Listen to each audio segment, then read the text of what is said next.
ಕತೆ ನಾನು ಮಾಡಿಸ್ದೆ, ಟೈಟ್ಲ್ ನಾನು ಕೊಟ್ಟೆ.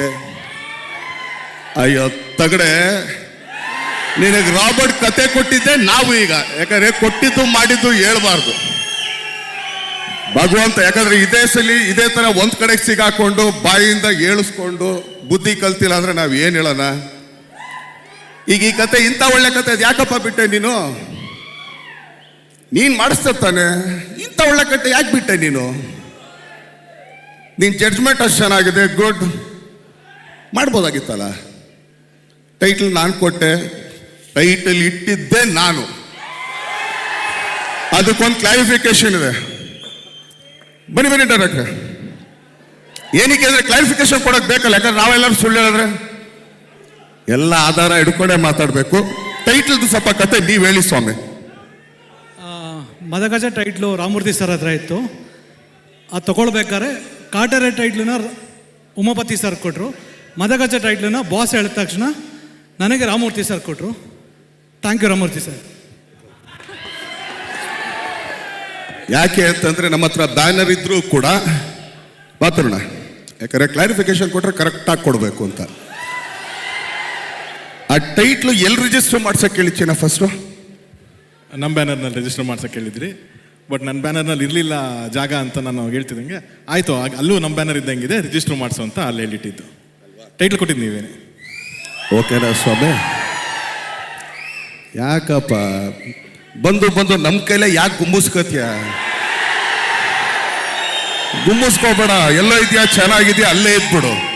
ಅಂದರೆ ಒಳ್ಳೇದಕ್ಕೆ ನ್ಯೂಸ್ ಆಗಿದ್ದರೆ ಖುಷಿ ಆಗ್ತಾಯಿತ್ತು. ಬಟ್ ಇಂಥದಕ್ಕೆಲ್ಲ ಇರೊಬ್ಬ ಒಂದು ದೊಡ್ಡ ಸೋ ಕಾಲ್ಡ್ ಹೀರೋ ಆ ಥರ ಎಲ್ಲ ನೆಗೆಟಿವ್ ಮಾತಾಡಬಾರ್ದಾಗಿತ್ತು. ಯಾಕಂದರೆ ಪದ ಬಳಕೆ ಅನ್ನೋದು ತುಂಬ ಜಾಗೃತಿಯಿಂದ ಬರಬೇಕಾಗ್ತದೆ.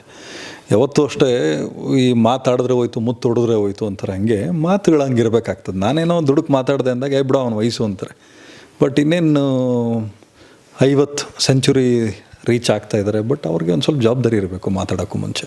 ಯಾಕಂದರೆ ಅವ್ರು ಏನು ಅನ್ಕೊಂಬಿಟ್ಟಿದ್ದಾರೆ, ಒಂದಷ್ಟು ಜನ ವಿಜಿಲ್ ಹೊಡೆದು ಒಂದಷ್ಟು ಜನ ಚಪ್ಪಾಳೆ ಹೊಡೆದ್ಬಿಟ್ರೆ ಅದೇ ಪ್ರೊಫೆಸರ್. ಅದೆಲ್ಲ ಪ್ರಪಂಚ ಬೇರೆ ಇದೆ. ಇದು ಯಾವತ್ತೂ ರಿಯಾಲಿಟಿಯಲ್ಲಿ ಬದುಕೋಕ್ಕೆ ಇಷ್ಟಪಡಬೇಕು.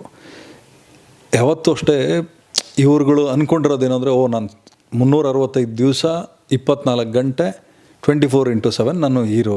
ಸರ್ ಇರ್ಬೋದು, ಅವ್ರ ಮನೆಗೆ ಅವ್ರು ಇರೋ, ನನ್ನ ಮನೆಗೆ ನಾನಿರೋ. ನನ್ನಂತೂ ಒಂದು ತೊಗೊಂಬಂದು ದುಡ್ಡು ಹಾಕದೆ ಹೋದರೆ ಎಲ್ಲಿಂದ ಹೀರೋ ಆಗ್ತಾರೆ?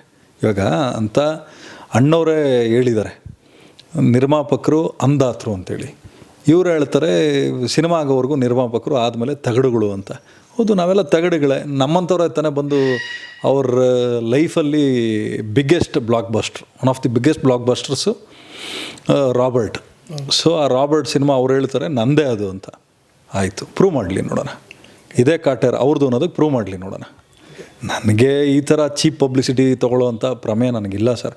ಅವರು ಸ್ವಲ್ಪ ಹೊಟ್ಟೆ ತುಂಬಿದಾಗ ಮಾತಾಡೋ ಮಾತುಗಳು ಕರೆಕ್ಟಾಗಿರಬೇಕು.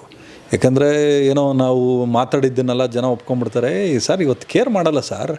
ಇವತ್ತು ಸಿನಿಮಾ ಚೆನ್ನಾಗಿ ಮಾಡಲಿಲ್ಲ ಅಂದಾಗಲೇ ಜನ ಹೋಗಿ ಥಿಯೇಟ್ರಿಗೆ ನೋಡೋಲ್ಲ ಅಂದಮೇಲೆ ಮಾತಾಡಿದ್ದನ್ನೆಲ್ಲ ಒಪ್ಕೋತಾರೆ. ಇವತ್ತು ತೂಕವಾಗಿ ಮಾತಾಡೋದು ಕಲಿಬೇಕು. ಸೊ ಇನ್ನೊಂದು ಮಾತಾಡಿದ್ರು, ಪದೇ ನನ್ನ ಹತ್ರ ಗುಂಬಿಸ್ಕೊಳಕ್ಕೆ ಬರ್ತೀಯ ನೀನು ಅಂತ. ಏನು ಸರ್ ಈ ಮಾತಿನ ಅರ್ಥ, ಗುಂಬಿಸ್ಕೊಳಕ್ಕೆ ಬರೋದು ಅಂದರೆ? ಅದು ಜೀವ ಬೆದರಿಕೆ ಆಗ್ತಂಗೆ. ನಿನ್ನ ಮುಗಿಸ್ತೀನಿ ಅಂತನೋ ಏನೋ ಮತ್ತೊಂದು ಇನ್ನೊಂದು ಇರಬೇಕು. ತಾಕತ್ತಿದ್ರೆ ಮಾಡಲಿ, ನೋಡೋಣ. ನನಗೆ ವಯಸ್ಸು ಚಿಕ್ಕದಿರ್ಬೋದು, ಅವ್ರಿಗೆ ವಯಸ್ಸು ದೊಡ್ಡದಿರ್ಬೋದು, ಅಥವಾ ಸ್ಥಾನಮಾನನೂ ದೊಡ್ಡದಿರ್ಬೋದು. ಬಟ್ ಯಾರು ಗುಮ್ತಾರೆ, ಯಾರು ಗುಮ್ಮಿಸ್ಕೋತಾರೆ, 2 ವರ್ಷ ಯಾರು ಗುಮ್ಮಿಸ್ಕೊಂಡಿದ್ರು ಅನ್ನೋದು ಅವ್ರಿಗೆ ಗೊತ್ತಿದೆ. ಬಟ್ ಬೇಡ, ನಾನು ಹೇಳೋದಿಷ್ಟೇ, ನನ್ನ ಬಾಯಲ್ಲಿ ಒಬ್ಬ ಚಿಕ್ಕ ವ್ಯಕ್ತಿ ಬಾಯಲ್ಲಿ ದೊಡ್ಡ ಮಾತುಗಳು ಬರಬಾರ್ದು. ಸೊ ಹಂಗಾಗಿ ನಾನು ಮಾತಾಡೋಕ್ಕೆ ಇಷ್ಟಪಡಲ್ಲ. ಅವರು ತುಂಬ ದೊಡ್ಡ ವ್ಯಕ್ತಿ, ತುಂಬ ದೊಡ್ಡ ಮಾತಾಡಿ ಅವರು ಇವತ್ತೇನೋ ತುಂಬ ಶೋಭೆ ಬರುವಂಥ ಕೆಲಸ ಮಾಡಿದ್ದಾರೆ. ಸಂತೋಷ, ಭಗವಂತ ಅವ್ರನ್ನ ಚೆನ್ನಾಗಿಟ್ಟಿರಲಿ.